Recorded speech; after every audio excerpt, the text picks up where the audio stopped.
Well, folks, we're at 6 o'clock, and we'll give it maybe a couple minutes to see if there's a few more people. Thanks, everybody, for showing up this evening on this beautiful, cool day out.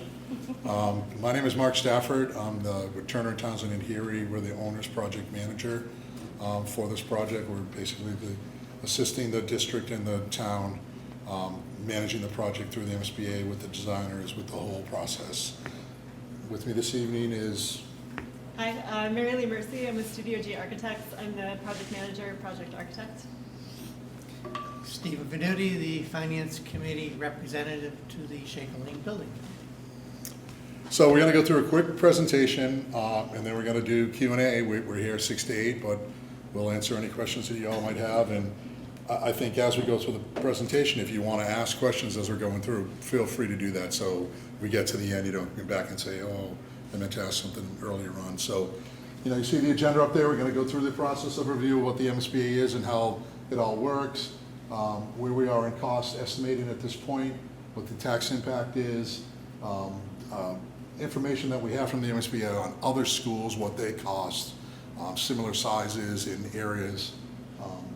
Currently, an update with the design from Mary Lee, issues with the existing school, big question of if the project doesn't pass, what's the procedures there, the cost of doing nothing, and next steps. So this is the MSBA process where they have a series of modules, 10 modules that you get involved with. Back in 2018 or 19, the district and the town applied for the project initially and wasn't accepted. The MSBA is a very selective group, the Mass Building Authority, Massachusetts Building Authority, and they only accept about 17% of the projects that get submitted every year. And there's a lot of schools that get submitted, high schools, middle schools, elementary schools, public schools in the whole state. So the first time out, they didn't get accepted. Then a couple of years later, they got accepted. They have to put together a pretty big application with what they call the statement of interest, and they have to explain why we want to be part of the program, what's the requirement of the school, and they explain it, they got accepted. So that was at the very beginning. They get into the eligibility period. At that point, they form the team, they hire the OPM, we hire the designer, we start getting into the procedures from the MSBA. After we form the team, we do the feasibility study. That is a determination of what the actual project is going to be. They require you to look at code upgrade only, addition renovation, and new construction.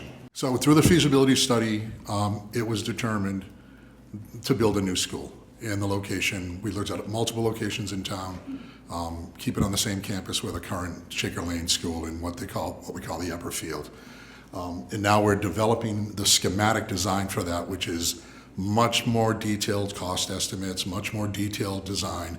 That is being submitted to the MSBA on Thursday.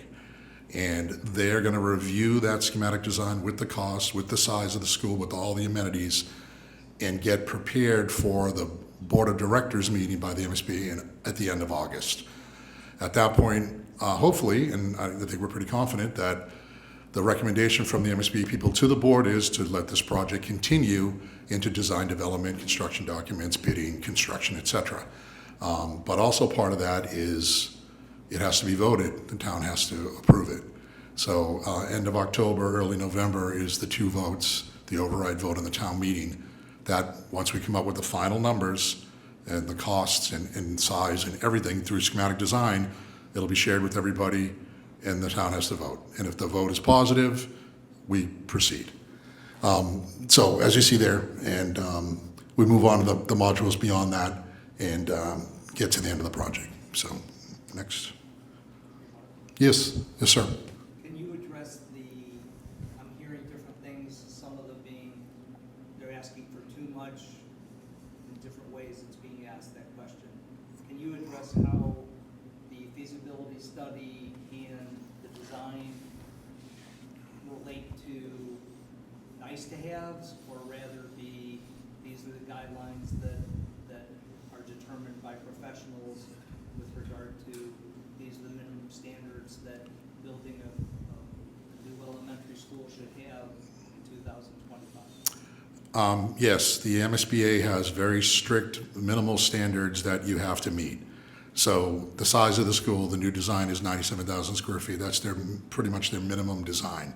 Currently, it's about 70,000 right now. It's too small. So we're not just making the school a certain size. We're not, it's not being, costing a certain amount. They're very particular in the way that they establish their requirements that we need to fall within.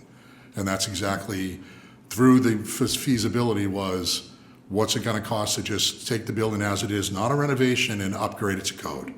What's it going to be like if we put an addition or renovation on it? And they went through a series of over here, what is it, and the costs associated with that. How about a new building right by the lower school, and how does that work out? And how about a new building in the upper school, costs, et cetera. So many iterations were gone through feasibility and the determination to come out of that with the input from the MSBA and the district and the town and the committee was to build a new school. So we're bound by a lot of the things that the MSBA requires us to do, not only in size, but in costs and everything. So the designers can't just go out there and build, solid gold building because that's what they want to do. It has to meet certain requirements. And they're very stringent with that. And that's the next stage that we're getting into. Schematic design, they're going to pour through it and make sure that there's eligible and ineligible costs that the MSBA will support in their grant. You can build a bigger school, but you have to pay for it. The MSBA will not support you on that. We aren't doing that. We're staying within the confines of what the MSBA requires us to do to get the project to be at that minimum requirement. I've also heard critique of why didn't you add on and unify the schools? Why didn't you do K through 2 and then add it on? Was that also considered during the process? When we got involved in the project, I don't believe that was a requirement by the town or the district to say one of the options is do this and make a combination. It was focused on the school and look at what we can do to either add on to it, add a new one. We did look at other locations in town over by the other schools. Could we work it out over there so there'd be more like a campus feel? That did not work out. It just didn't work. And you've got a perfect site to build a school. When you get involved in some of these other projects in phasing and stuff with additions, that adds so much time to the project where ideally this is built in an area beside the existing school remains open, and we secure a new school site beside it and build it. When it's done, they move over, they move in, we take the other building down. And so it's through that whole feasibility stage. It was more than a year and a half of time to go through all these, what they have, the preliminary design report, the preliminary schematic report. They really put you through, the ringer. Like, they want to make sure that you're doing as efficient job, not only for the size, but for the costs. So that's where we are now. We're getting ready to submit the schematic design, and there's been a lot that's got us to this point, and it's a huge milestone for us on Thursday to get this information in, and we move on from there. Yes, sir. You said something interesting. I just want to clarify. The current square foot size of the building versus the size of the building that's going to be built. Can you clarify those numbers? Yeah, it's like, what is it, 67 to I think it's like, 70,000? I don't know if this is on. It's about 62,000 square feet in the existing building. And the new building? 97,000, just over 97,000. 97,000 was the minimum to support getting the grant. Not the minimum to support the grant. It was determined based on the educational plan what the requirements and sizes would be for spaces. So all the classroom spaces met the minimum. Some of the spaces were a little bit higher, and the MSB came back and said, like special ed, if you want a special ed classroom that size, we're only going to support it to this size. So adjustments needed to be made, et cetera, et cetera. So 97,000 is probably the perfect amount and size for the educational plan of this project. So it varies depending on different plans for different communities, but for this one, their education plan was part of that statement of interest I mentioned earlier, which is extensive that the district put together. So they know what their needs are. It's not the wants, it's the needs. It's like, we're not just willy-nilly saying we want this. This is a need for us to, teach it safely and healthy at this building. So that's where. And then the education plan that they put forward was based off of just K through 2. Correct. I just want to add to that. This is a preschool to grade 2, and there's 435 students in K-2 plus 50 or so preschoolers. That's a pretty big school for the age of the kids. And so if you connect that school to, say, the 3 to 5, then all of a sudden you have a school with maybe over 700 kids, coming up to 800 kids. And that is a really, really big school. And then you start getting concerns about mega schools and how do we make the school feel smaller and how do we make it approachable and comfortable for these really young, small children. And so, Littleton has a great small town feel to it. And so a school that feels like a neighborhood school and is really designed for these young children is really a great choice for this town. Yes.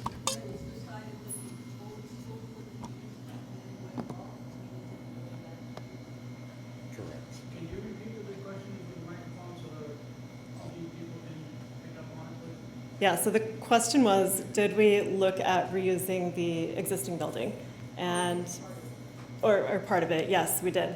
And we have a whole bunch of consultants, structural engineers, electrical engineers, plumbing engineers, code, accessibility, and they all did existing condition surveys of the building, and they wrote reports about the deficiencies, things that are really at the ends of their life or past the ends of their life. And we looked at a couple of different options for an addition and a renovation. And the addition part would have been great, right? It's a new constructed part of the school, but you're still stuck with bits of the old building. And the parts of the old building that made the most sense to save are the newer portions of it. So we're talking the cafeteria, the kitchen, the media center, and those spaces are really, really undersized compared to what they're supposed to be. The media center is about half the size of what it should be. The gymnasium is half the size of what it should be. And so the existing part that would have remained in that option really had no ability to grow or change over time. And maybe we could have solved the issue of square footage by adding a whole bunch of additions around the building, but every single time you add an addition, the cost goes way up. So those options limited the additions to just 2, one for classrooms and one for a new gymnasium, and they were just not going to meet the district's educational program because of their limitations.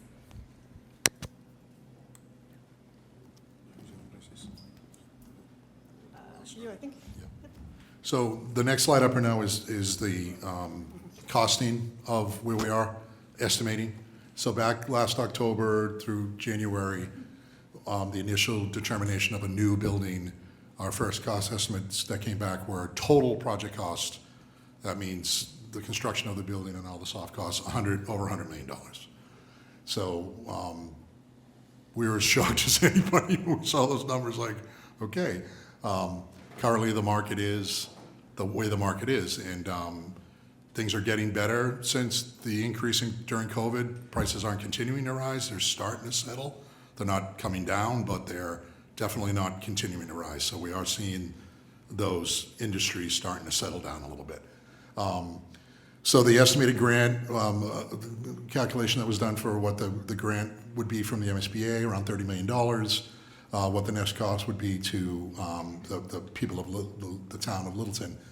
So then we had more detailed information. We did more detailed estimates, and now in June, we've got the total project cost down to $98 million. The estimated grant stays about roughly the same, but cost goes down to the citizens, and I'll leave it to Mr. Venuti here to do his first year, worst year explanation of the of the taxes. Thank you, Mark. So that's, as was just mentioned, the net cost to the town is $68.7 million. We can decrease the size of the bond that we're going to issue in 2 ways. Select Board, School Committee, and Finance Committee have agreed on a policy to fund with inside levy money a school building stabilization account over the next few years. Our goal is $6.5 million. Hopefully we can put a little bit more than 6.5 into it. But right now it's $6.5 million. We're also going to receive some bond premium when we issue this bond because of the size of the bond. And it's like a principal payment right off the top. So the $68.7 million that we have will be decreased by that $4 million and be decreased by the $6.5 million in cash that we're paying for construction. So we'll be issuing a $58.2 million bond. And that's kind of the key to this project, is decreasing the size of that bond as much as we can, because that's what you're paying interest on, and that's what's raising the payment and raising the tax that we need to pay. So getting that number down as much as we can is what we are striving for. And we could see a reduction of that when we get the final number in from MSBA. We'll be hearing about that in late August. Hopefully that they're going to cover more than that $29 million, which would decrease, again, the amount of the bond we're going to be issuing, decreasing the interest charges. You can see on the right-hand column, again, first year, you've heard me say this many times, first year, worst year, $859, first year tax impact to the residents of Littleton on the average home. The average home is about $700,000. As we go through the years, we make additional principal payments each year. The amount that we're going to be paying starts to decrease. And you can see that on this little chart here. Years 1 through 5, we're averaging $855 per year. 6 through 10, it goes down to $762. And 11 through 20, it's down to $597. And you can see that it ends in 2049, and in 2050, it goes to zero, because the bond would be paid off at that point in time. A lot of numbers, a lot of big numbers, a lot of big impact to the taxpayers. But as you can see, we really think that this is much needed for the town. Yes, Well, sir. Do we have other ideas about other buildings in town that also need this treatment, such that it won't actually, I mean, this bond will do that, but we're gonna have other bonds throughout the years, right, for other buildings? Any other buildings on the horizon? Yeah, you should answer that, but I do want to make a point that this is a 20-year bond, and this building is expected to last well over 50 years, so it's not like you're immediately going to have to turn around and make upgrades to this particular building. So this is a debt exclusion override. Yeah. And that means that we're paying for the bond payments outside of the normal levy charges that we have. Right now, there is 3 buildings in town that we're paying right now using the same thing. This middle school, Russell Street renovation, and our police station. 3 projects. Those three projects, within the next 2 to 3 years, go to zero. So we're phasing those things out. Is it off the books in the next couple of years? They'll be off the books in 4 years, but the town is funding through the debt exclusion stabilization account that we're going to be funding this building for also, inside levy money to pay that, so the tax impact for the residents just lasts another 2 years. So by the time this is starting, those will be gone.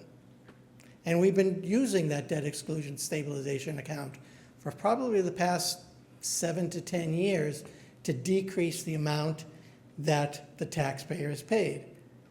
We've been putting in there probably $500,000-$600,000 a year to decrease that payment, and it's been effective. It's something that's kind of gone unnoticed by the taxpayers, but it's something that the town has done to bring down that burden over time. Other buildings on the horizon that you mentioned, we just did the senior center. The schools are in good shape. We still have the renovation on Russell Street that we've done. There may be some roofs that need to be replaced, but we've already had discussions on that and how we're going to fund those things within the levy. So as far as outside the levy, this is the only thing that is on our horizon right now. There's talk in the future about a DPW building, but that is just right now talk. And there's been nothing formal presented to it. There's been a feasibility study that town meeting appropriated some monies for a year ago or so. But there's no location, there's nothing else. So we're talking years down the road before we see any impact of that. Okay? I've heard talk about, because of the tariffs going up and going down, going up and going, that building materials might end up costing a lot more. Is that figured into this, or can you even figure that into it? When we currently estimate at this time, the numbers are what the numbers are. We don't know in the future if they're going to go up or they're going to go down, but there's contingencies built into the estimates for the project, just in case. I don't know if we mentioned later about the construction manager at risk in the presentation, but it's also, this project is going to also employ a construction manager at risk, which is a company that gets hired that joins the team after the vote. Hopefully it's positive at the November-December timeframe. That company will come in, and their sole purpose is to make sure that the project stays on budget or less than the budget. They actually have to develop what they call a guaranteed maximum price, a GMP. They'll work with us through design development, construction documents. It'll be a construction company. They're a contractor, but they're also construction managers. They know the pulse of the world currently, and they'll see if there's, oh, wow, steel's going to become 20% higher in 6 months. Let's get an early bid package out to buy the steel now and save money that way. Same with equipment, everything like that. So we are going to have another professional join our team, which will help us get to those numbers. And if $98 million is the total, they guarantee that they will not spend a penny more than the $98 million. They have a contingency to follow up on that. So it is a lot of unknowns, but they do build into it just in case those things fluctuate. Yes, sir. So that's 98 million for major risk, but barring change orders, et cetera. That's part of the GMP. That can raise the price substantially. I'm sorry? That can raise the price substantially. It can, but it depends on what the change order is.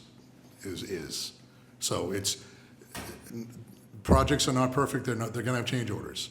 But if the contingency that is set up in the project can cover those change orders, they'll cover it. But that's what they do. They're going to look at it and say, we know they hire certain consultants, subcontractors that work with them. The state requires a certain amount of filed subcontractors we have to, together with them, hire. But they are responsible for making sure that that budget number does not exceed. Mark, you may want to explain, the gentleman I think is referring to chapter 149.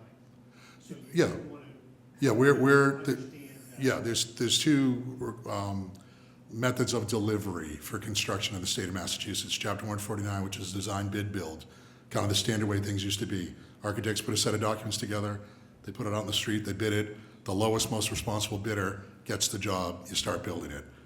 Those are jobs that sometimes have more change orders than others. Chapter 149A is the construction manager at risk process. That's what this project is going with. We're going to have a construction manager at risk be part of the team.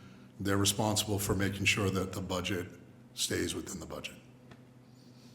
The other way may have someone that would lowball a bid because they know that they can make up for it in the change order. This 149A prohibits that practice by the guaranteed payment. It's true, but on any given construction project, and I've taught construction management, I've done construction management, there's a lot of variables which can add substantial costs, 5, 10, 15, 20% to a project based on Yep. what's out there. So it's just, But again, we see a school that gets built that is 50% over the estimated project cost, Whoa. project estimate, et cetera. Again, that's a benefit of having a construction manager at risk on this. They're going to be joining us in design development. They will look at what's being proposed and they'll say, well, we can do this way and it'll save us this much. You might want to look into doing something like this. So they're part of the process before the documents hit the street. But again, they're responsible for bidding the project. They have to stay within that budget. So Until It's, value engineering comes into the picture, but anyway, I don't want we're already there. the 98 million that we showed on the screen, the total project cost, That's the amount the town meeting is going to vote to approve. So we have to ask for the full $98 million. Even though our bond is going to be 58, we need to ask for the 98. So I just want to make that clear as we go forward. And you hear at a town meeting that all of a sudden we're looking for $98 million. We won't be spending the $98 million. It's similar to what we just went through with the senior center. Senior center, we did the same type of construction manager at risk. We had a surplus of, Close to, like, between $500,000 and $1 million. under budget, return to the town. That's what we hope is going to happen with this project also. Okay. Point of clarification for the senior center, was that off of the top line? So 98 million in this case, you were $1 million under? Yes. So, I mean, in that situation, that would be bad for us, right? Because you're saying you're asking for 98, we're expecting to spend 58. You only come in $1 million under 98. That's not a great situation. Yeah, but the million is based upon a $17 million bill. Based off of the low number. No, it's based on the senior center cost 17 million. So you're taking $1 million off of that, whereas you could have a larger number So here. let's use these numbers for example. So you're asking for 98 million. Yep, Your, our number is 58. correct. Yeah. The town's responsibility is 58, correct? Right. So you're saying in your example with the senior center, you came in at 57? Just, again, just for the. Because, yeah, in all relative numbers. I just want to make sure that that's clear. It's not based off of the top number of 98, where you're saying that's not what the town's actually responsible for. That is correct. Okay. It flows down. Yeah. Okay. 58, again, the goal is to get that bond number down as much as we can. Right. Okay. Thank you. Next slide. I have a quick question. Oh, yes, sir. Can you just define? Use the the- microphone, please. Yeah, sure. For the construction manager at risk process, you mentioned a guaranteed maximum price. Can you just define what that is? Like, who assumes the risk? Is that the actual company? That's their risk. That's their risk to So say they're- that. Yeah, the construction manager. So the process is we send an application to the Office of Inspector General, which we just did a couple weeks ago. The Inspector General looks through this application, we put information from the district and the town that says, why do you want to do this? Why do you want to use a construction manager at risk? So we've done that. The OG's office takes 60 days to review it. They come back to us and they say, yes, you're okay, go ahead with the process. We advertise, we interview, right probably around November, around the time when the vote's going to happen. Because if the vote doesn't happen, then we don't have to hire a construction manager. If it does, we'll probably narrow it down to a short list of maybe 3 companies. If the vote's positive, right after that, we'll interview the 3 companies and make a decision what CM has to be part of the job. But their risk, that part of CM at risk is their risk.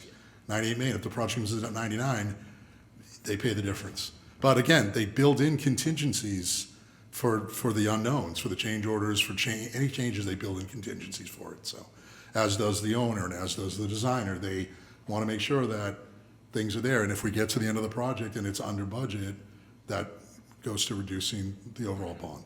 So.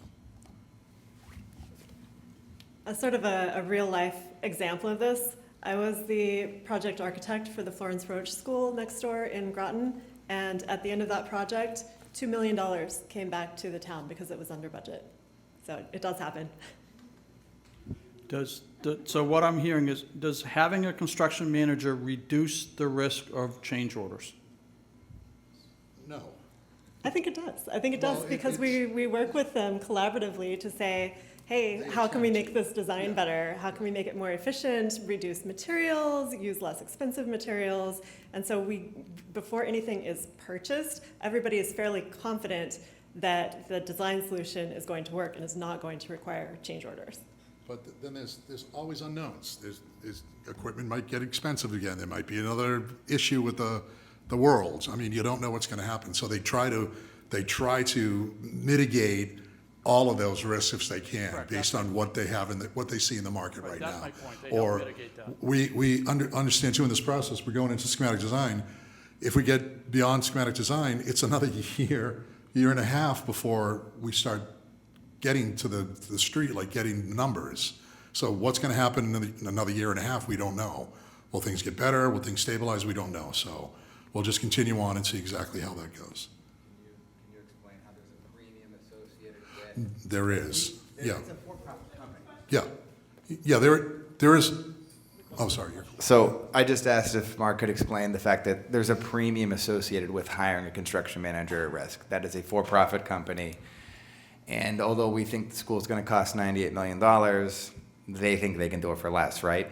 And as a town, we're saying if you can do it for less, great. We don't want the upside exposure. So we're all going to work together to come in at 98. If they return some of it back, great. If otherwise, it'll be probably filtered through as contingency charges, and that's their profit center. But as long as it comes in under 98 million, we're good. And as long as we only paid 58 million for it, we're good. Right, and that's the difference. It's not a free service, and Right. that's, Yeah, they do. we don't want the risk. There's around, what is it, 5%, roughly a 5% premium. And that's the difference between Chapter 149 and 149A. 149 is a design bid build, there's none of that. But you are paying a little bit of a premium to have a professional that understands the industry to come in and help us through the balance of the design and through construction. And that premium that they mentioned is already included in that $98 million cost that you say. So there's already a line item there, as well as all the other contingency line items. And I can tell you, from the Finance Committee's perspective, $98 million is going to be the cost of this building. We are not coming back to town meeting to ask for more money.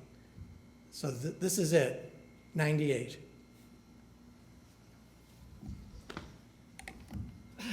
All right, this slide is from the MSBA. They keep track of school costs over the years. This chart goes back to 2009.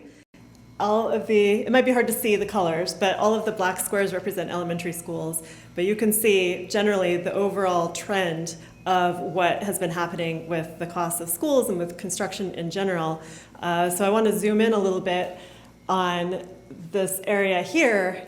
And this shows all of the elementary schools that are going out to bid right now for the next 2 years when Littleton would go out to bid. And so you can see, compared to all of the other elementary school projects, aside from the one outlier in North Adams, we're at the lowest cost per square footage.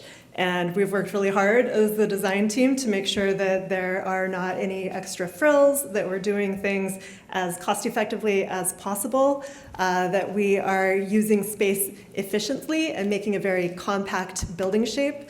We looked at every single square footage that the district needed, down to saying, how many square feet do we really need in an office? Do we need 150 or can we go with 120? Like, those were the types of conversations we were having, and I think it's really paying off when you see the data like this and how it's comparing to other schools that are going through the same thing. Yes, sir. So, thank you. So has there been projections on the growth of the student population for Littleton over the next, because the expected useful life on this is 40 to 50 years, am I right? Yeah, at So least. what's the demographics here? What are we expecting to see for growth in student population, especially for that K through 2? Yeah, so the MSBA looks at all sorts of different factors when determining population growth. They look at birth rates, they look at the age of the women in the town, they look at the amount of housing that's available, the amount of housing that is currently being planned, and there's a website link that we can share that really goes into detail about all the things the MSBA takes into consideration. So if you want to think about actual numbers here, right? So right now, the K-2 enrollment is right at about 400. The new school for K-2 is for 435 students, and that is with nice small class sizes. So that number could actually go up to 500 students or maybe even more just by increasing the number of students in a class without doing any sort of addition or modular classrooms or anything like that. So if you think about the number of households that would need to move into Littleton to push that number of students up by nearly 100 kids of this particular age, it's a huge amount of people that would need to be moving into this town. So nothing's impossible. So what we've done is we have planned a couple of locations at the building where there is room for an addition to be made, an addition of at least 4 classrooms. So each one of those classrooms can accommodate around 25 more students. So an addition would give you another 100 students. So there is really a lot of planning put into this for how it can meet growth down the road. And yes, that is a requirement for the MSBA. The MSBA is the one who tells us the data of what the enrollment is going to be.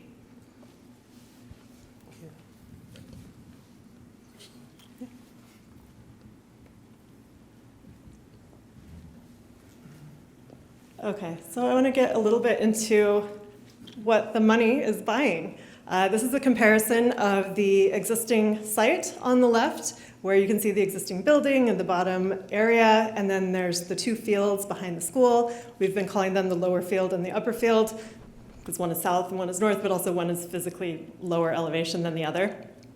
We looked at all sorts of different options around this site and different configurations of where we can do additions, and after many meetings and deliberations and ranking choices, the school building committee voted that the best solution for the project would be to build a new school on the upper field location.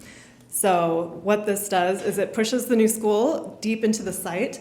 It makes us have a really long queuing aisle, a drive aisle for parents doing drop-off. Apparently the traffic at Goldsmith Street in Roxbury gets pretty bad during drop-off and pickup. So this gets all of that traffic onto the site and out of the neighborhood.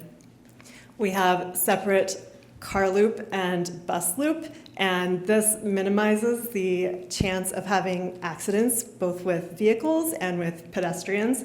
So that's huge for safety.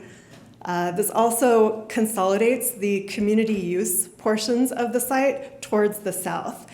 And now we have the lower field, which will remain, plus new fields where the existing building is going to be torn down. And now those fields are near parking. It's not, if anybody's familiar with the school, you have to kind of hike way back to get to that upper field. Now it's right next to parking. They'll be accessible. Right now the existing fields are not accessible. And it just makes them a much nicer amenity for the community.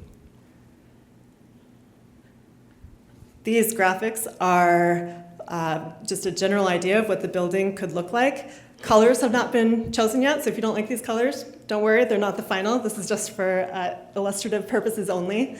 But it's a very compact building form. It has a nice, generous playground in the back, which is large enough for all the students, plus running around space, plus a variety of play areas and quiet play areas and basketball and wall ball, a lot of the same activities that they have right now, but it's also fully enclosed in a fence. Right now, the existing playground is totally open, and occasionally children just take off. I have 2 kids of my own, they do it all the time, so this is much safer. And you can see in especially the top right image, the small scale of the building. There's no huge, dramatic architectural swooping moves here. It's a small scale, modest building that is designed for these young kids to feel safe and comfortable and welcome into the school. I think on the site it'll be more clear. All right, so this is an updated site plan of what it looks like, give you a little more detail of what's going on here.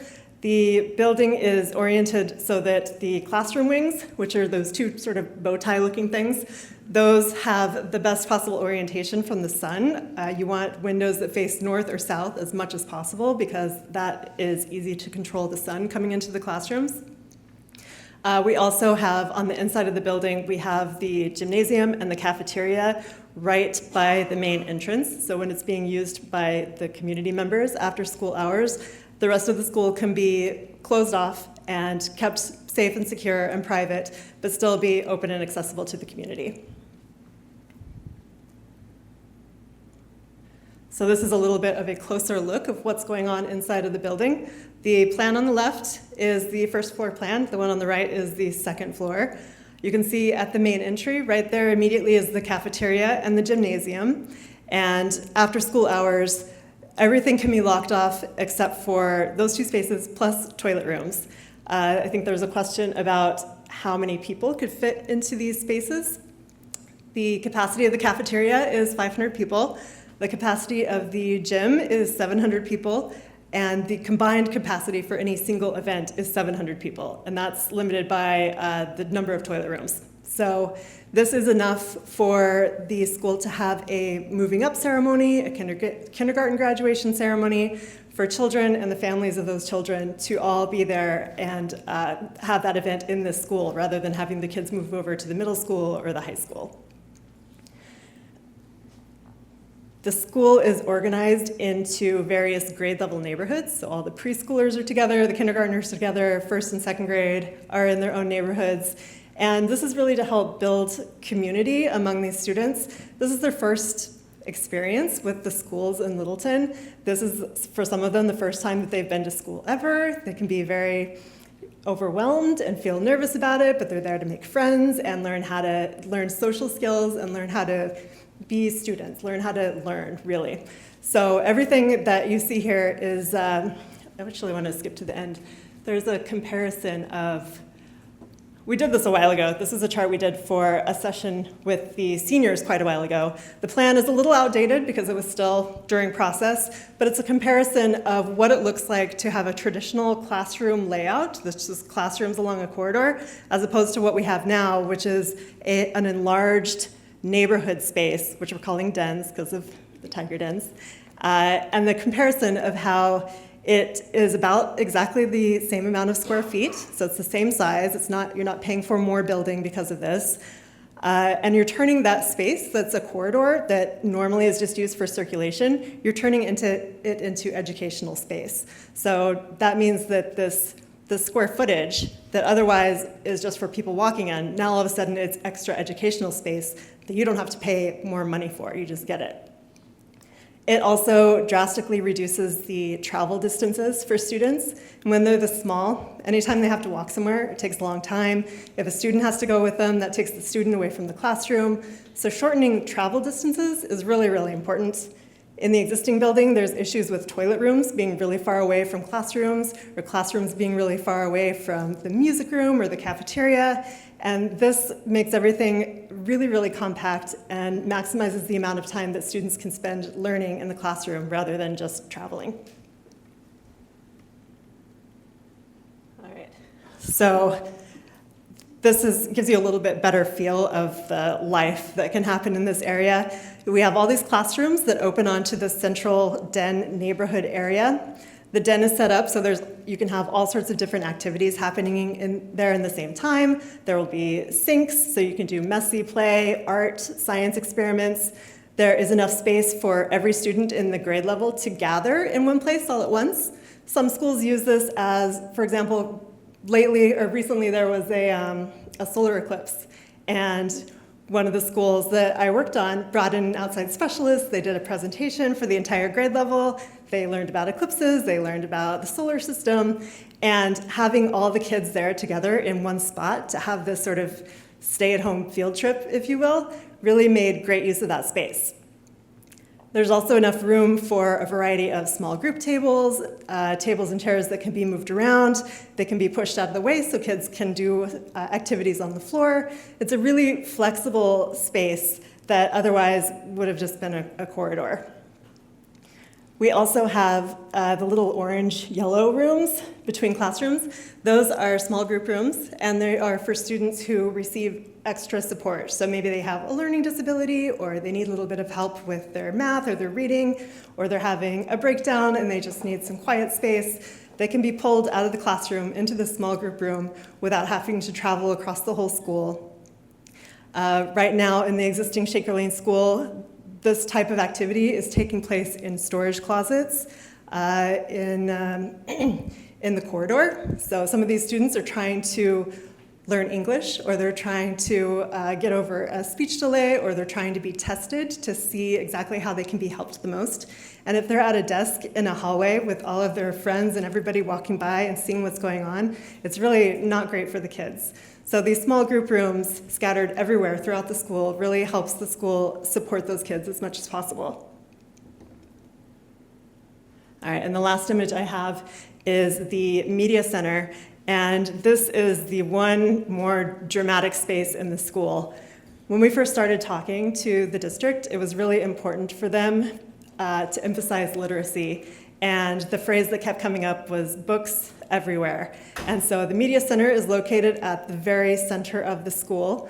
It is easily accessible by all the grade levels, which is why it extends to the second floor as well to include first and second grade.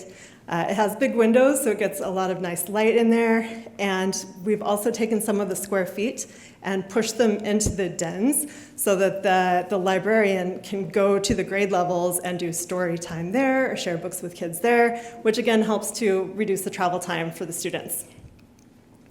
So, in comparison, if you haven't seen the existing school, here are some photos of what they're living with now. I don't know if you want to speak about this. Yes, please. Thank you. Hi, everybody. I'm Justin McCarthy. I'm the chair of the school committee, for those of you that I haven't met. If you've seen this before, I'll just go through it quickly. If not, feel free to ask questions. We offered a number of tours for you to walk the space yourself. I have 3 children that have recently made their way through Shaker Lane. And what I'll tell you is, when they went to Shaker Lane, I mean, I thought everything was great. I believe, I had wonderful teachers. The delivery of education was terrific. I thought my kids did a great job learning. When I went on the tour, it was like getting a peek behind the curtain. Like everything appeared fine until I got to see it for myself, and I was like, man, I can't believe this is what's actually taking place.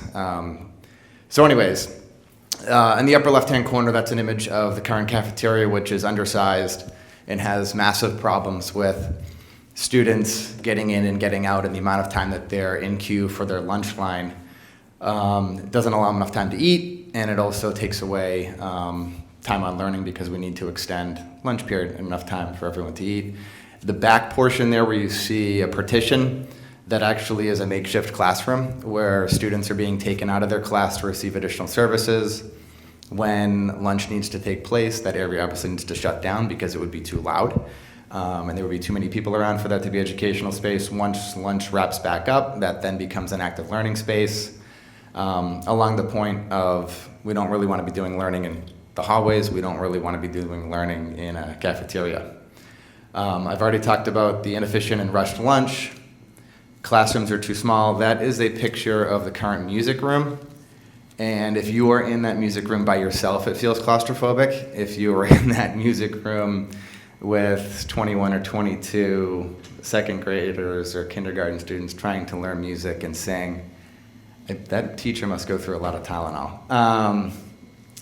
It was not a music room to begin with. It was other space that's been converted to a classroom, and there are numerous examples of that taking place throughout the entire school.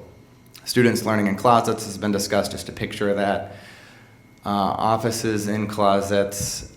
I would say that the students themselves, for the most part, fit in Shaker Lane, right? People are like, hey, Shaker Lane, my kids went through there, everything seemed fine.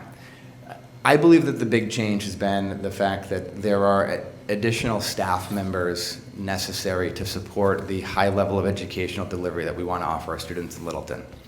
So there are now speech pathologists, there are behavior clinicians, there are psychologists, there are psychiatrists, there's extra support services, whether or not that's getting pushed into the classroom or pulled out. There's a lot more staff in the building. Some of that's COVID related, some of that's just educational delivery. Some of that goes away, I believe, because the students sort of age out of it as they get over to Russell Street, so you don't need all that extra space. I'm kind of making multiple points here at the same time.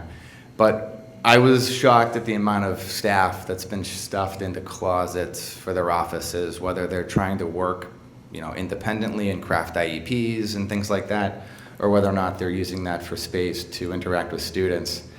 And I'll make the other point that, we believe we have a great offering here. The pay for teachers is posted, the public information. It's a competitive job market, so they can go anywhere else. Of course, other districts might pay more. Other districts are certainly offering better places for them to work and have a professional work environment. So those are brand new pictures that I've seen of the new school for the first time for me. Absolutely gorgeous. Really good use of space. I loved all of that. If you didn't get a chance to go over to Shaker Lane and see it and walk it for yourself, I would encourage you to do so. There'll be other opportunities. We'll make special time for you to see it.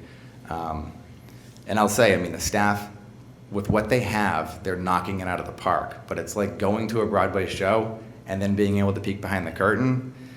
The chaos that takes place behind the curtain is just unbelievable. Thank you. So this list sort of shows you what you can't see in photos and what you can't see by actually walking through the space. You can see how bad it is and the ways that the staff is making do with what they have right now, but you don't necessarily get a feel for what is the condition of the roof. How long have these boilers been past their expected life expectancy? What are the accessibility issues? You might notice that the pavement at the playground is cracked, but you don't necessarily realize that that means that the cracking is so bad that it can no longer be patched. It has to be replaced to its full depth. The pipes are very old. Some of them have lead in them. The school has installed drinking fountains, so the kids have safe water, but generally the pipes are, they leak, they spring leaks all the time, and the plumbing engineer recommended that all the pipes should really be replaced in any sort of improvement to the school. The structural building was built to code at the time, but it does not meet today's code, which normally that's okay, but there's a few things that could be a little concerning. It does not meet current wind and seismic loads. And there's other issues like the electrical system. It's at maximum capacity. So if the school starts adding additional equipment that increases the load to that system, all of a sudden now you don't have enough electricity to power buildings, so you have to spend the money to improve that. So what that leads up to is basically if Littleton does not pass the town vote, there's a few things that happen.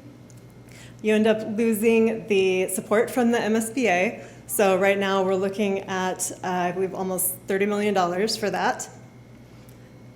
The money that's been spent to date for us as the architects and as the OPM to do all the work to find out what's wrong with the building right now and ways that we can solve the problem, that's over $1 million that you will not get back. If Littleton decides to pursue an MSBA project in the future, the MSBA now needs to see that the town will support another project. So if the project fails town vote, the MSBA says, well, what has changed? What would make it now pass when it wouldn't pass before? And that's a pretty high hurdle for the town to indicate to the MSBA that they should be accepted into this exclusive program again. Again, if Littleton decides to pursue an MSBA project again in the future, now all of the construction costs have continued going up. We saw the chart with the escalating costs that have been happening over the past decade since the MSBA has been keeping track. That number is just going to continue to go up. So the more time that goes by, the more expensive the project will become. So in the meantime, the existing Shaker Lane School, actually, what's your question? Just, and I apologize. Sure. Reading the slides. Here's a microphone, please. Oh, no, that's not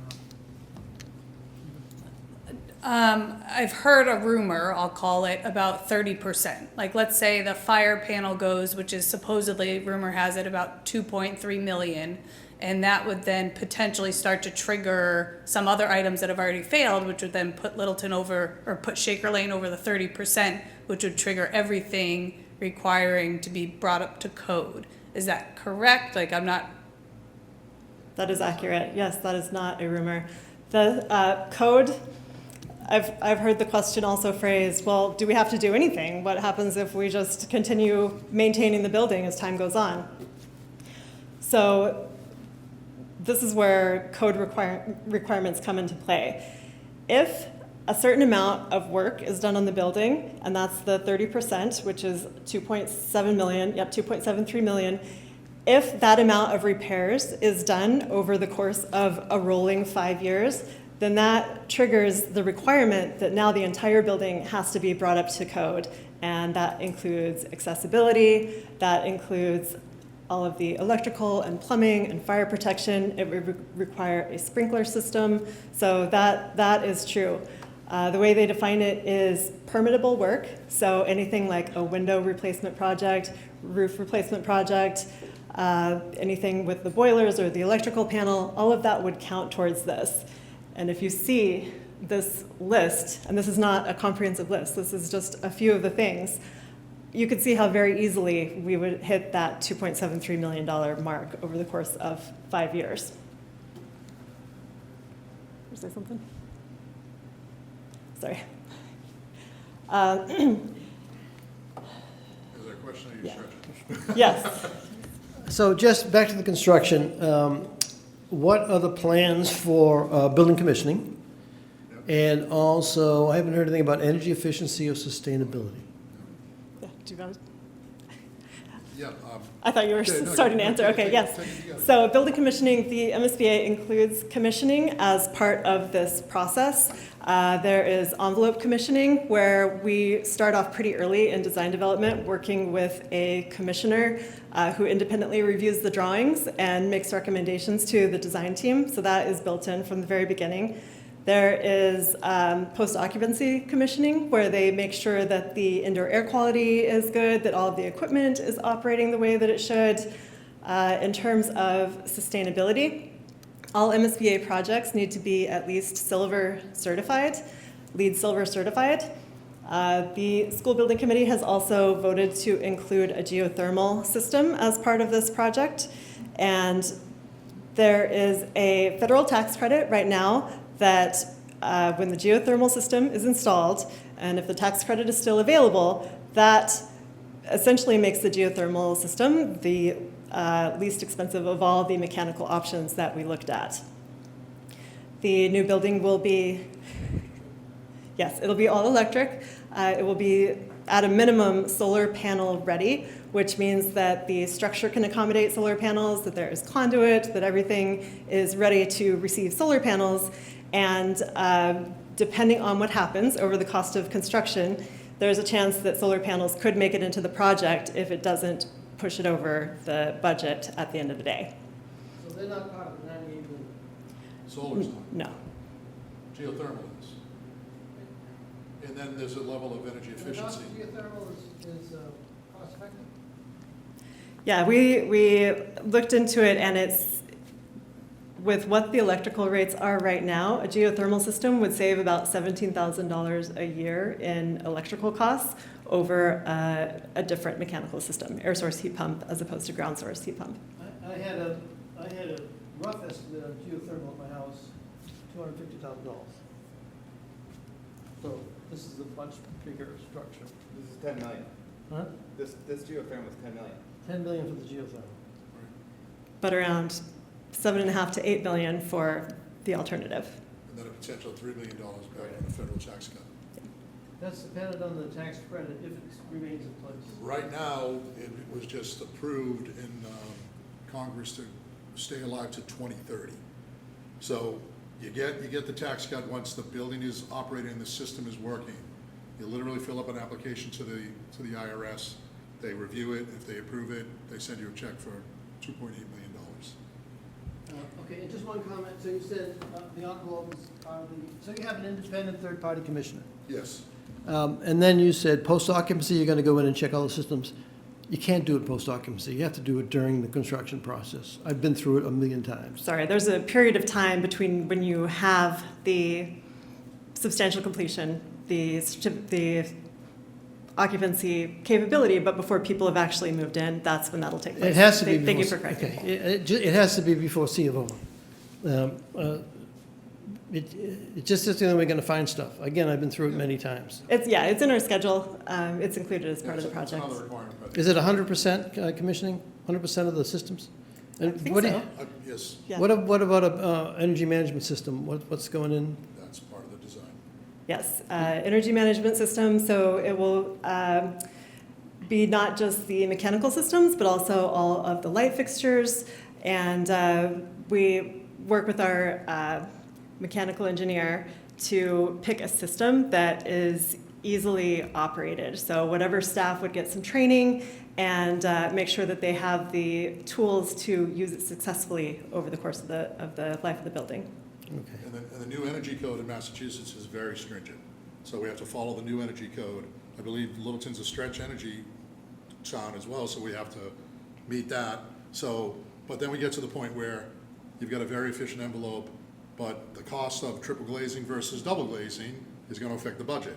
We'll still meet the U values and the R values of what we wanna do, but we know we can't do triple glazing because we can't afford it, but double glazing will meet the requirements. So levels of insulation on the walls, air vapor barriers, insulation of the roofs, all those things have to come into play. There's a certain level of, if you go over a certain amount, it doesn't matter anymore, but we have to meet those requirements and stay within the budget. Okay, and just, smart buildings are only smart as the people who operate them. The people, listen, the people who operate them are never trained properly. I've seen it over and over again. I've worked with some of the major energy companies. They're all brand-new buildings being built, and they're not meeting requirements that they were promised during construction and design. Because the people who actually operate them from years into the future are never trained properly. So it's just a huge incentive for people. I don't know what's going on in the town now, what you've got for energy management systems in the high school or other schools like this one. But if the people don't know how to operate it properly to maximum efficiency, then it doesn't do good. Yeah, I can speak to it if you want. My name's Steve Mark. I'm the school business manager and the facility manager. We work with outside contractors to help us manage our system. We train, we have people that are trained in that building management system. We use a system called Delta Controls right now. Our lead person that manages that is very well trained in it. So is he certified through? He is certified in HVAC. So he's got an HVAC license? Yep. Okay. The systems, if they're very sophisticated, right? Mhm. They really need a pretty high level of training in order for them to know what to do exactly Mhm. when it, and so. He gets in and he changes the code and all sorts of stuff. He knows what he's doing. Okay. Yes. I just heard you mention that. Hold on, let me give you a microphone. Oh, sorry. And I just don't know what the budget is, because this is a very expensive project, and is there a ceiling that we're not willing to go higher, and who determined that? I'm sorry, And what is it? You don't know what the budget is? I think she Oh, came in you late. walked in a little late, Yeah. sorry. Yeah, I don't know what the budget is for the total project. The total project budget, if you want to bring the slide back up again. Yeah, sorry, I came late. $98.1 million. Total construction, that's construction cost plus soft cost. The estimated construction cost is like 70 or 80 million or something. Sorry, my bad. So 98 million for the entire project, around 80 million for the construction, but the 98 million number is what we want to focus on. Were you here for the construction management conversation? All No, right. sorry, I was putting kids to bed. So that guaranteed price, when we have a construction manager at risk be part of this project, which we are going to have, that 98.1 million cannot go a penny higher. That risk is on that company to make sure that they stay within that budget. They work with us through design, through construction, through the whole process to make sure that it doesn't go any higher than 98.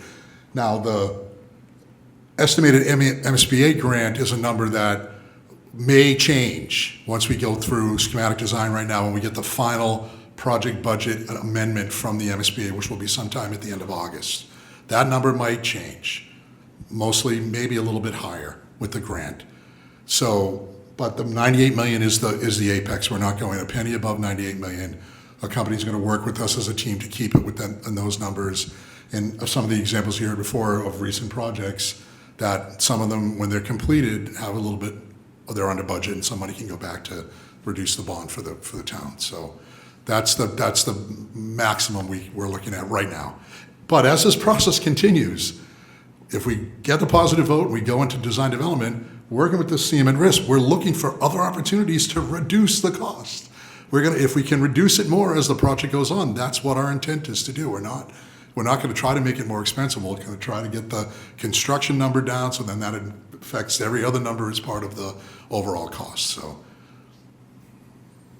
Okay, it's a big number. it is. And I just want to make sure, because if we've got two little kids, I would love to see this project get a yes vote, but I also want to see a smart investment. and I feel very nervous in the context and climate that is right now around construction costs, Which you might not that have we're been, actually gonna stay there. you may not have been here for this earlier either. Okay, Construction costs have stabilized and are slightly going down. They're not anywhere near as big as they were a couple of years ago, full pandemic, all of that.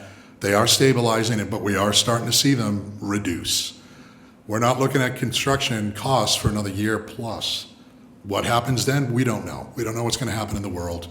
We don't know. So we can only deal with what we can deal with now, working with another company that understands the industry and can work with us. I said earlier, if all of a sudden, oh my God, tariffs come in and steel's going to go up 20%, well, this company might say, we're going to buy the steel now, and we're going to do an early bid package and get the steel in before the prices go up.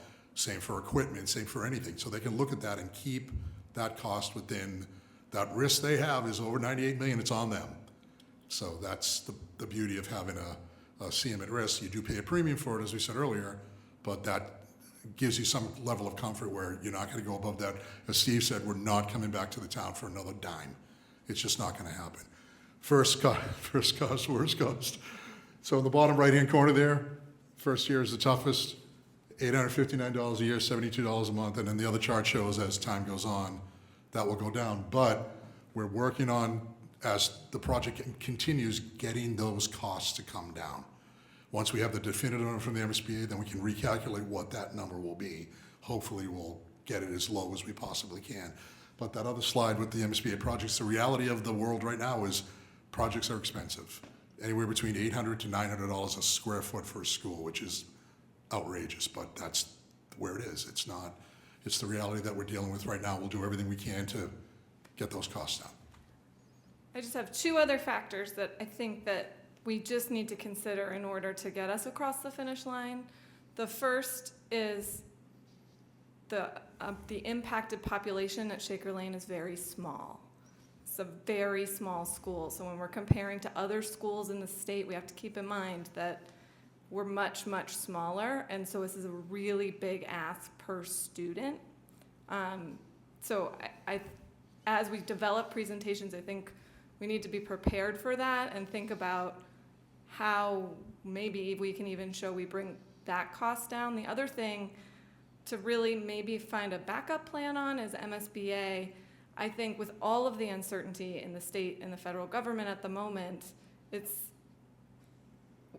to do our due diligence that they will hang in there with us if we have to, if costs do skyrocket, if things out of control do happen, that we are not stuck with a $98 million bill at a time where folks can't take on more tax.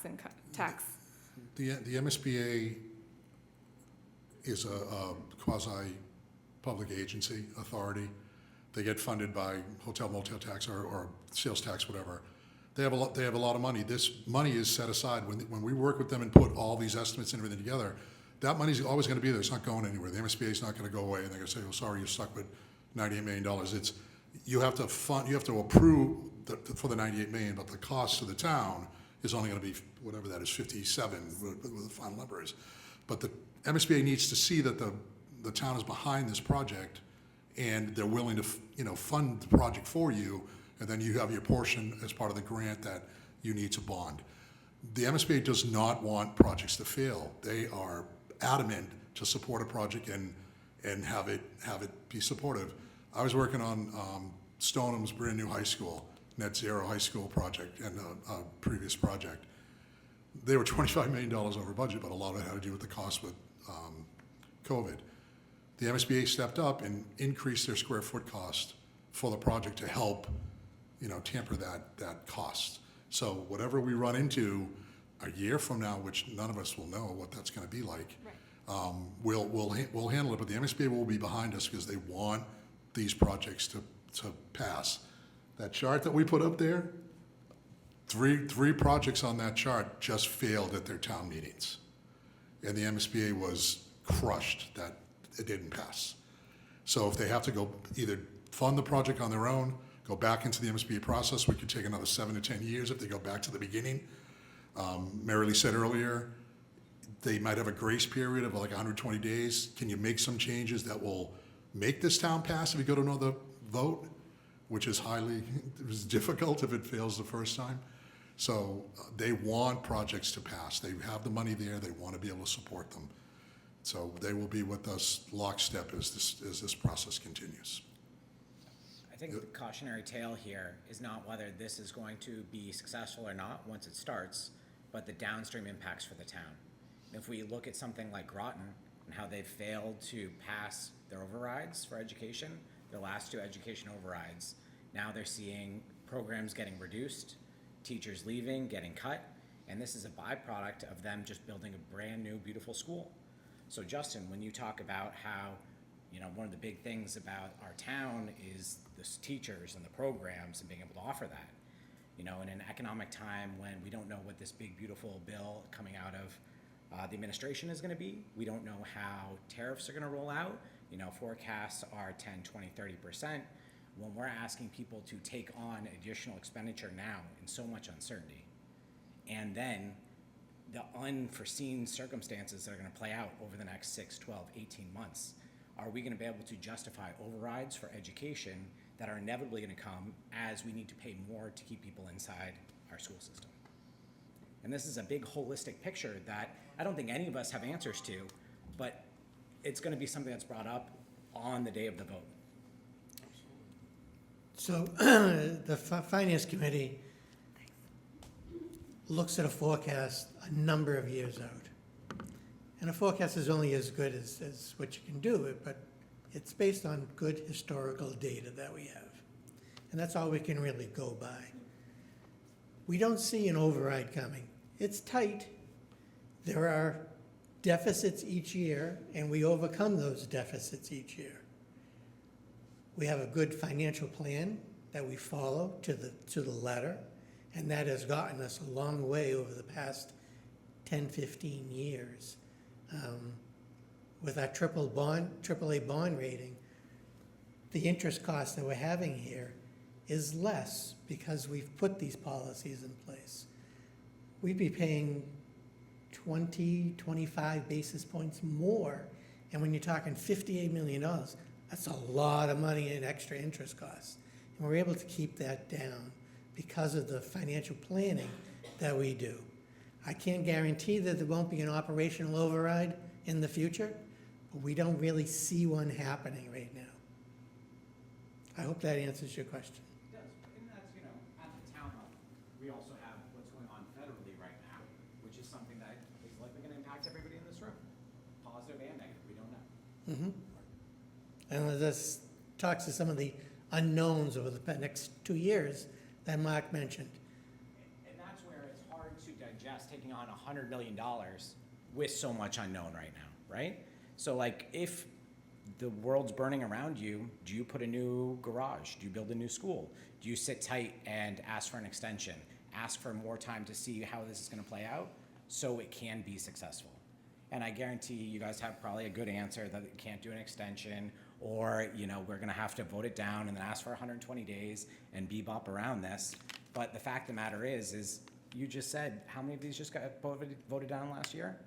But the building's deteriorating rapidly. I hear Like, if So- you went on a tour, I hear you'll see, you. like, we're going to hit that 2.7, like, definitely within 5 years, and I think that's the alarming part. If we're about to foot this bill, whether we have the funding for a brand new school or not, and if we don't, I guess my fear as an educator is we're going to lose our better educators, because they're going to say, well, the town doesn't like us, and so when they go to a contract negotiation part, they're going to say, well, I'm going to go to a surrounding district.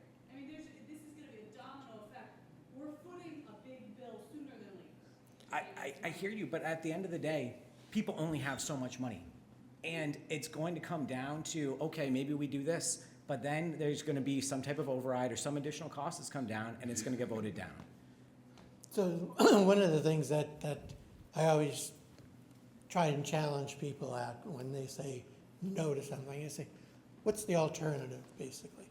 And the slide that's up there now is the alternative. It's the cost of doing nothing. And I think it was mentioned before that just let the building ride right now. We already know it doesn't meet the educational needs of the kids in that class and that school. based on the educational plan of the district. The MSBA has told us that a renovation of that building doesn't accomplish that goal. It doesn't meet the educational program. The building's small and it's old. If something happens to that building and we run into that 30% that was talked about, that only brings the building up to code. It doesn't do anything for the educational needs of the students. So to spend the money that's sitting there, $44 million estimate to bring that building up to code, in my opinion, is spending money wastefully because it doesn't do anything to solve the problem. So the town will be footing a bill, $44 million, without any support from the MSBA, because they told us it's not worth renovating, basically. And an upgrade to code doesn't do that. It just puts sprinklers into the building, puts a new roof on it, fixes the electrical systems. Doesn't do anything for the educational needs of the kids. That's why we're looking at a 10-year bond for that. The town can't afford that $44 million. We can't afford it, just like we can't afford the $58 million bond. So it would be another debt exclusion override vote to do something with no help from the MSBA. Again, it's an old building. It's a tired building. Bringing it up to code, again, doesn't mean that we aren't going to need a new building in the future. So to bond it for anything more than 10 years doesn't make financial sense at all, even if we're going to do this at all. So without any help from the MSBA, bonding $44 million over 10 years, tax impact was $1,187 first year, worst year, compared to a new building of $859. It's a no-brainer decision on my part. It's a lot of money. I totally understand that. But you're going to face $44 million to bring the building up to code, not solving the problem, and looking in another 5 to 7 years to get back into the MSBA program to do something with that school with increased construction costs.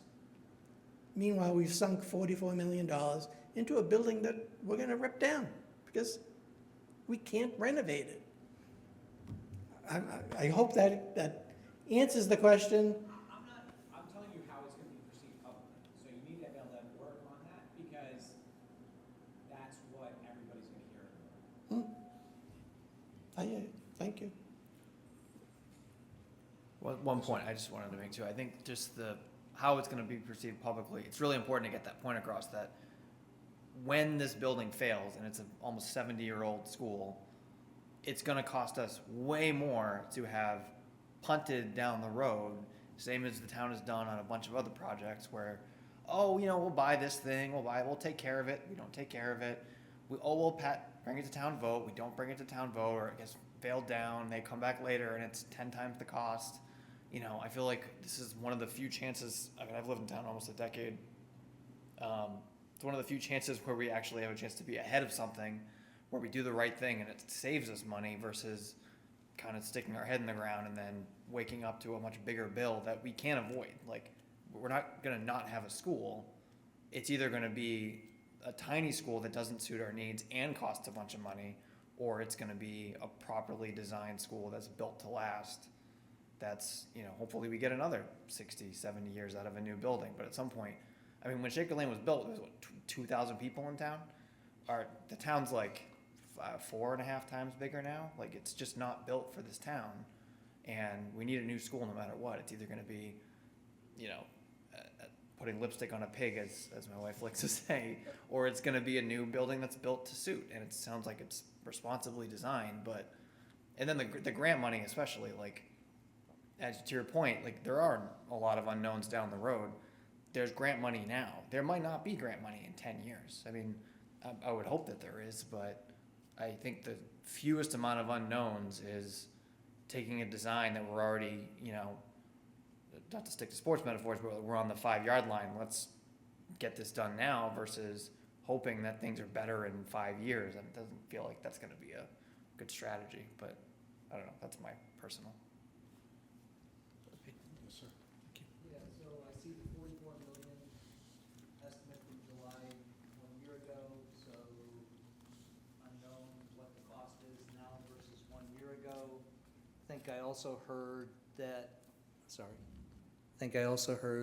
the estimated 44 million doesn't include possibly some other things. Can you address energy code? Can you give a perspective on what unknowns are included in that?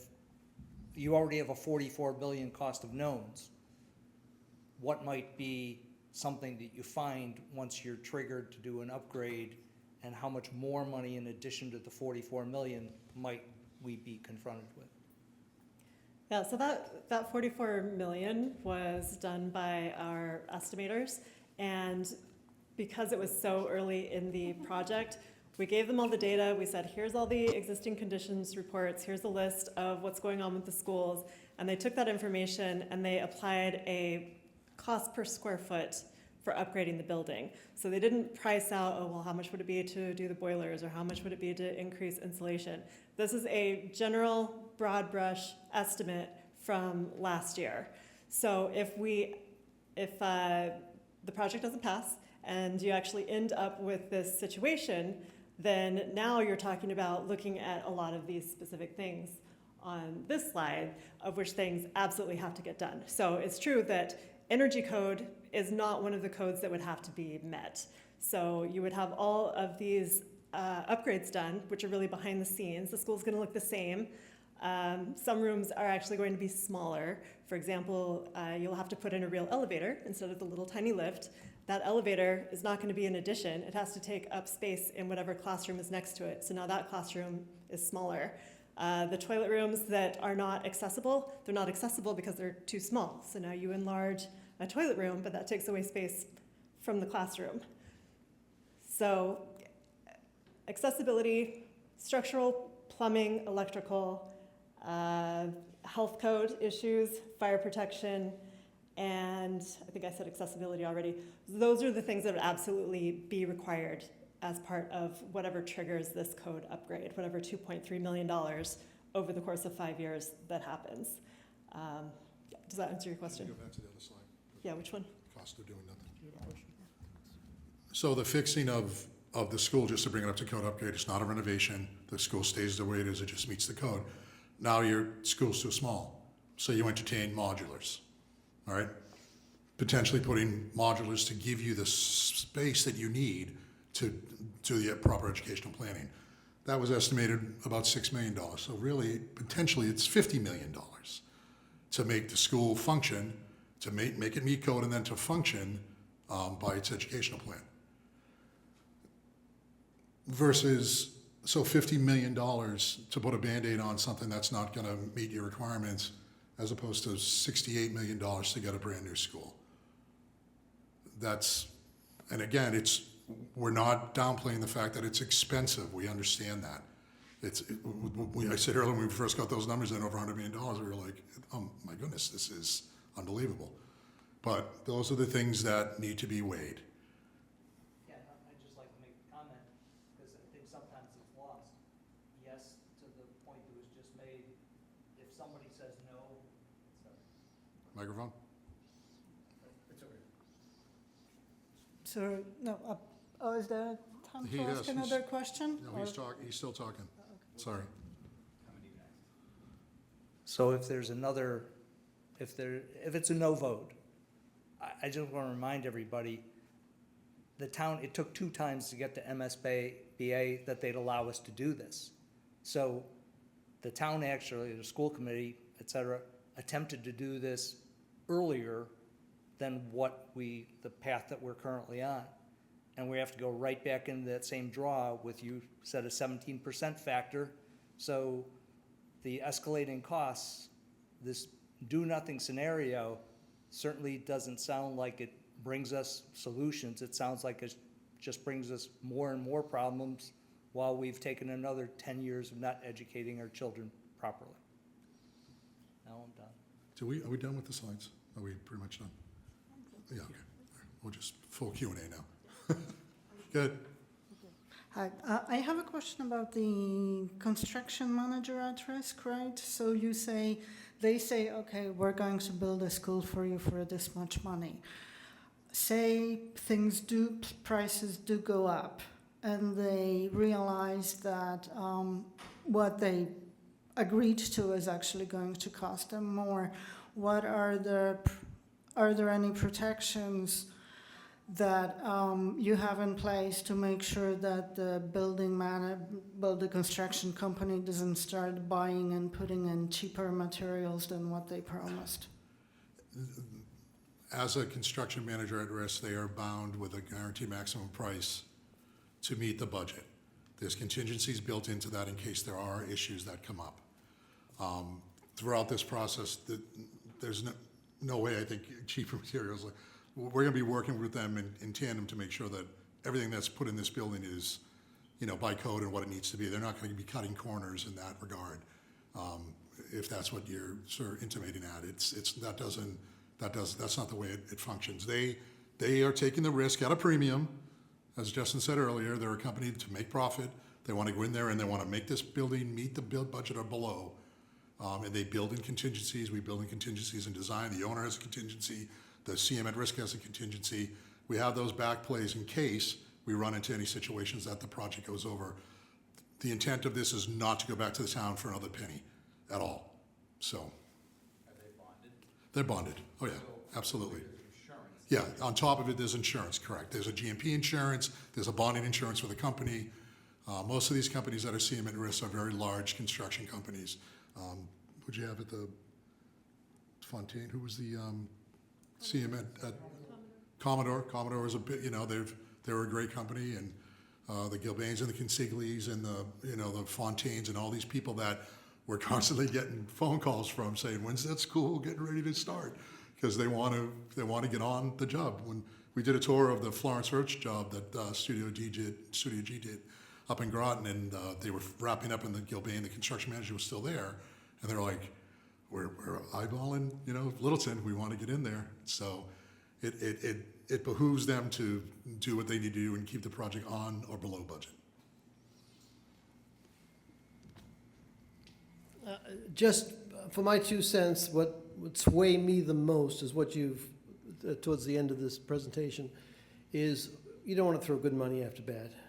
I mean, if the school's 70 years old, it's certainly beyond its expected useful life. I think you're going to end up spending a large bulk of it just trying to maintain an inferior environment for the kids. So again, that's just me. What would make me vote yes on this was knowing that we can't live with the existing situation much longer, so we really got to bite the bullet and do the right thing. So that's my 2 cents worth. Thank you. Over here. Thanks. I gotta go put my kids down to bed, so. Just to I think the school is a no-brainer, supporting this, and just the cost that you put up there to show what it would be for a new school versus trying to maintain the existing one. When this goes to town meeting, my thing is I just want the people that are supporting this to be prepared. And when you're giving a presentation at town meeting, because I've just seen so many times somebody goes up to the mic, says something, and it just sets off this thing. And sometimes things don't pass, and it's you're like, why did this not pass? So just even having that number of the 44 million, like you said, that was calculated by some estimated, we didn't actually calculate the cost of each of the things. Someone's gonna hear that and be like, oh, well, why didn't you do that? And then someone else is gonna come up with the mic, and then it's just people are gonna be like, oh yeah, why didn't you actually estimate the cost? How accurate is that? So, for me, I just want you to be prepared and, showcase the things that make sense. Even the thing when you said the town used to be 2,000 people. There were a lot of people that liked the town when it was 2,000 people. So using that as a point might not be the best thing to use. There's like a lot of people who are just like, I like the small town feeling. We're spending too much money. So I think the numbers there make sense to support it. And I just want to like focus on those things and just kind of say you got to know your audience in terms of when we go to town meeting, like what we need to do to get it to pass. So, thank you for that. This information came later in the game because the code upgrade option was not even looked at. I mean, there was no way we're gonna do that. We want renovated addition, whatever, new building. We're in the process now of getting what they're calling a triggering memo done by a consultant that they've hired to now get more detail on exactly that. And as part of that triggering memo, they're gonna identify all the things that you saw on that slide with all the stuff, and they can put a cost to it. So if that number is gonna be a little bit more defined by next November, October, November. So we won't get into this, yeah, it was back of the napkin back then, they just wanna get an idea where we were. It's gonna be a little more definitive. Thank you. Sorry. Microphone's over here. I just want to build, because I totally agree on this as well. One thing I'd ask our town representatives that are here today, though, to consider is, this project has been a little insular, right? We're like really done in the school zone and not necessarily with the context of all the other things happening in town. And this is the most expensive project we've ever done in this town. And so I'd ask you to consider the context of the other projects that might be happening in town. Can we put a pause on them? Can we bring more business into town and to take the taxes down? Can we show that we're really holistically looking at this project and not looking at it in an insular way?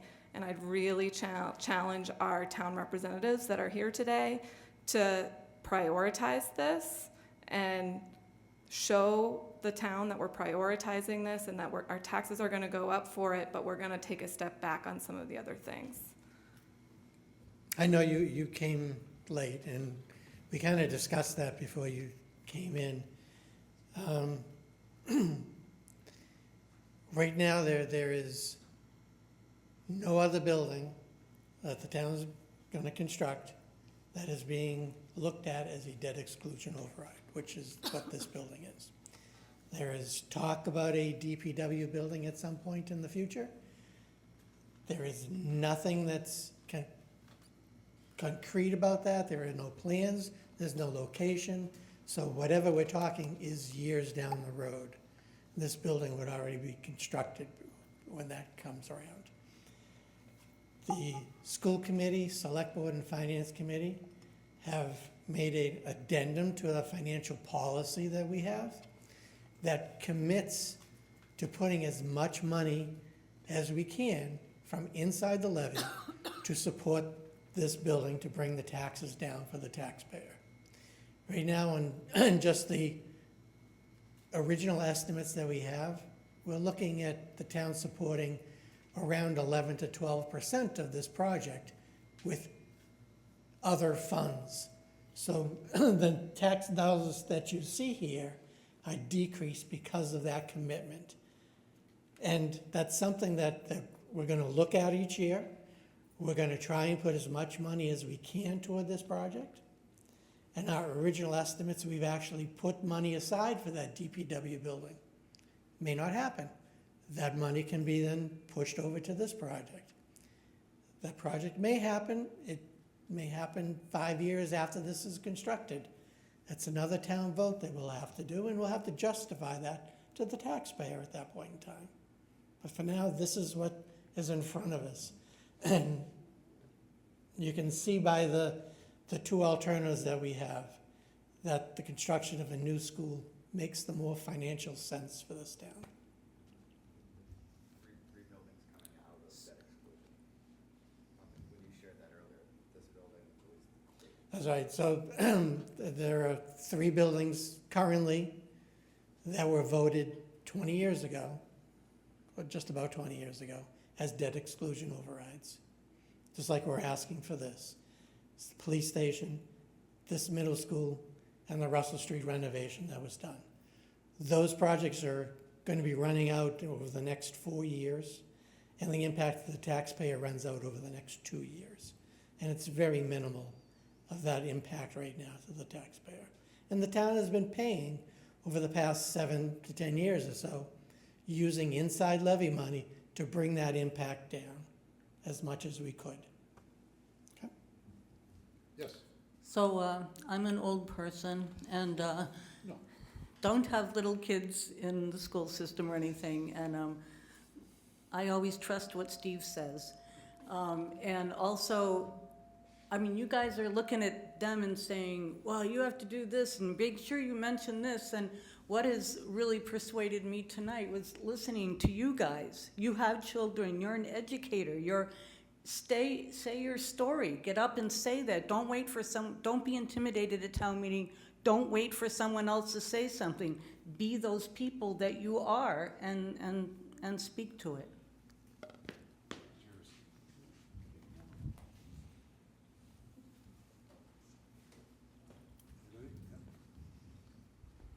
So if I can throw out an idea, it's not a question to you. The town meetings I've attended, I think you've properly described them. They get on a one-sided kick that's slanted, and it's often never overcome. So I really think people, like many in here tonight, maybe it's not everybody, but hopefully it is, need to be prepared a couple months before the meeting to get ready to basically speak at town meeting with regard to a variety of issues. And there's a number of people that are starting to organize to prepare for that. And like you just said, we all need to be ready to go in with the information that's provided here, state what the facts are, state how it's convincing to us, and speak our stories. And we're gonna need to step up and do it. So I couldn't agree more. And I suspect that we need more education, we need some preparedness, and we need to bolster each other in order to make our voices known, because the pushback could be significant. We have to overcome it. Over here, Steve.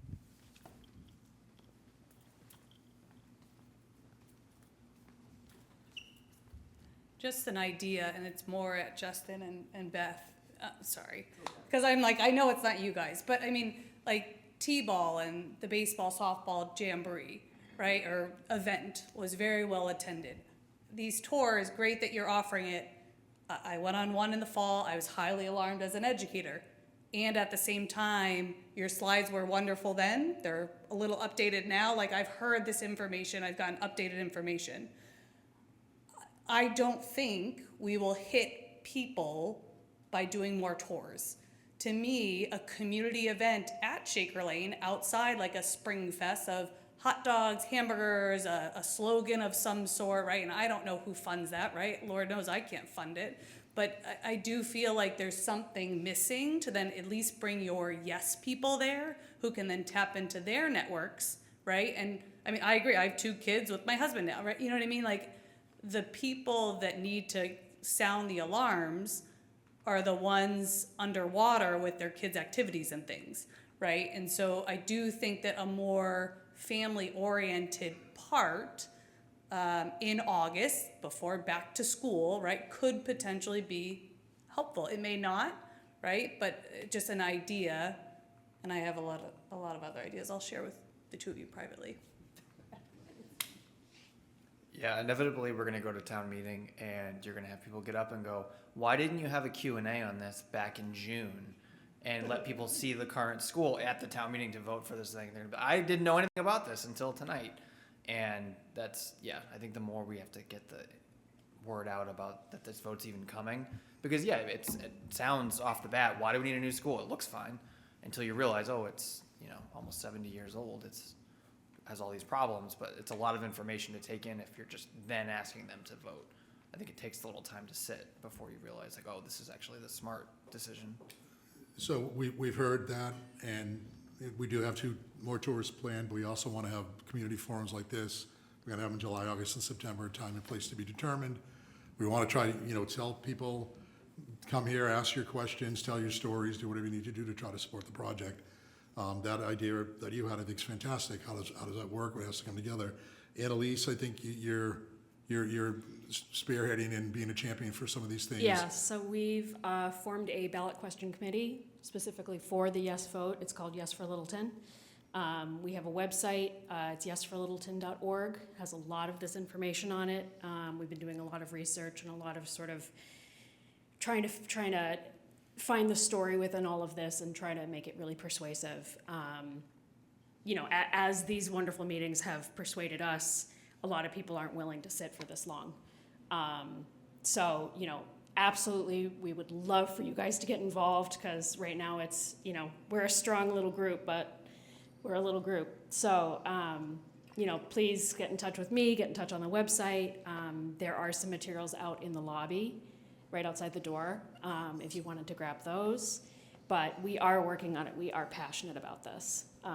So, you know, any events that you can think of that already exist, any events that we could hold, you know, we can figure out how to fundraise for it. Like, anything is possible, but we need to be vocal and we need to be organized, and we need to not let the negative talk at town meeting get out of control.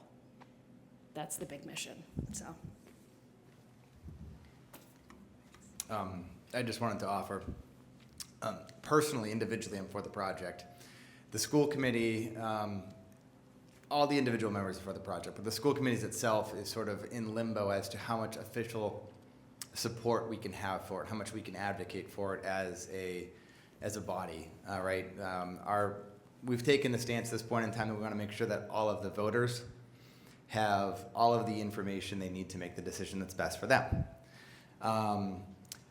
No pun intended here, I'll say one of the nicest things about Littleton is that we are a little town, and you can't necessarily wait around for somebody else to do this for you. So if you want to get out there, or if you think that people need to be out in front of Market Basket and handing out flyers and making sure everybody knows about it, or that we need to have an FAQ with all of these objections so that we get out in front of this, it's probably time for you to not hope that others are going to do it and become part of the mission. And there are a couple different ways to do that. We're a small town, it takes a village. If you're for it, it's time to get involved. So.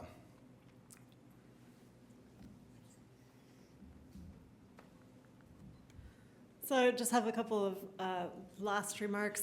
One thing that I didn't get to mention when we were talking about sustainability and also about finding ways to reduce costs is the MSBA offers additional reimbursement points for doing certain sustainability things.